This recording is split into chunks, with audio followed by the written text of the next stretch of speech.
Howdy everyone, it's me once again, the one and only Killer Rodan. And today, I'm going to be reviewing a giant monster movie again. It's the one called Pacific Rim, the first one. I did review the second movie a while back, so I figured I'll review the first one. And might as well give me an excuse to talk about something kaiju related. And yes, they actually call them kaiju in here. And one thing I did find kind of odd is that a lot of people found out the word kaiju, and a lot of them would believe that that word was invented for this movie. The thing is that it has been around ever since the original Godzilla film, all the way in the back in the early 1950s. So, come on. And if you listen to the commentary for this film, in fact, Godzilla actually gets brought up quite a few times. But anyway, moreover, as always, I do have to talk about the plot, so let's get into it, shall we? So, this film is set in the future where, well, let's just say planet Earth is at war with the kaiju monsters. These creatures from the sea, and of course from the ocean, which they have came from that, like this interdimensional portal kind of a thing at the bottom of the Pacific Rim. And yes, just like a whole thing, they had to go down there and take care of it, of course. But anyway, to combat these monsters, they have to, of course, have to find a way to fight, of course. Humanity has to make sure you could find a way to fight back, which a lot of ways that you did. You have these gigantic humanoid type of machinery, each one controlled by two co-pilots whose minds are joined by this mental link kind of a thing. So yes, it does have this kind of a thing going on. I mean, yes, there's this one pilot and this one Japanese woman. I don't think, yes, let's just say yes, there's a whole history with her as well. She does have her own plot. Well, okay, backstory, I should say. But yeah,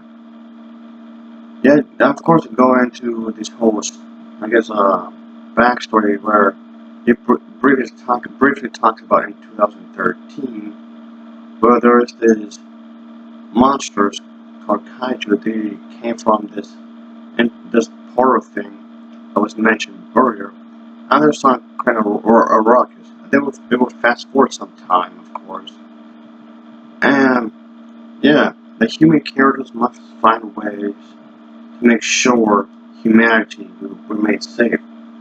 Of course, it's easier said than done. Of course, you can never have it too easy. No. As you might expect, yeah, they'll be fighting the city, they'll be fighting the water. That's definitely in there. And of course, they're trying to have some sort of Asian setting kind of a thing. Well, that's to be expected. But yeah, that's in there. A lot of the things you would expect, tropes and whatnot, is in here. Obviously, the military is being involved in some form or another. The government and whatnot. Yeah, that's going to be there, of course. But I guess the director was trying to use this as a way to, pay homage to the old kaiju movies, but at the same time trying to keep it fresh to make sure it remains interesting in some ways. Well, people are still talking about this movie to this very day, so he must have done something right. But yeah, altogether, this was definitely a action-packed film that I would recommend. But yeah, I didn't mind it really, folks. Even though, honestly, I do miss the guys in a robot suit. Yeah, this entire thing has been done in CGI. Yes, I do miss the old-fashioned filmmaking, if I'm gonna be honest with you. I miss that. I mean, I know it might look kind of weird in today's standards, but I still see a potential in the suit nation. Yeah, that's what they actually called it. Suit nation. kind of having, yeah, pretty much we'll have an actor or actress in a rubber suit, and trying to give all these characters. I mean, I know some people nowadays would just want to see the CGI and whatnot, but you guys combine the two of them, combine these two things, which they did in the Gamera trilogy. Yeah, in the Gamera trilogy, which was produced in the 90s, they had the practical effects and the CGI effects mixed into one. Gamera 2 and 3 really did that really well. And Star Wars The Force Awakens did that just as well. Star Wars The Force Awakens Star Wars The Force Awakens did the same thing where they would combine the CGI effects and the traditional effects. Which, yes, I missed. And I kind of wish they could have done it here. If I'm gonna be honest here, folks, but oh well. Is the film bad? Okay, I won't say that. Well, it's not horrible by any means. No. Like I said, it's pretty action-packed. It's very straightforward.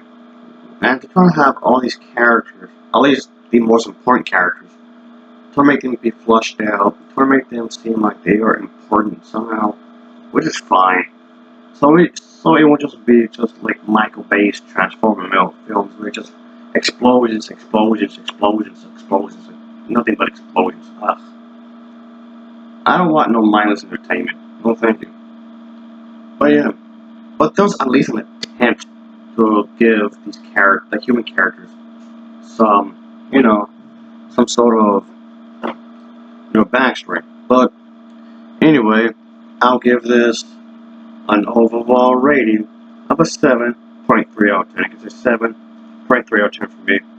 As always, thanks for watching, and take care. Until next time, see ya. Oh yeah.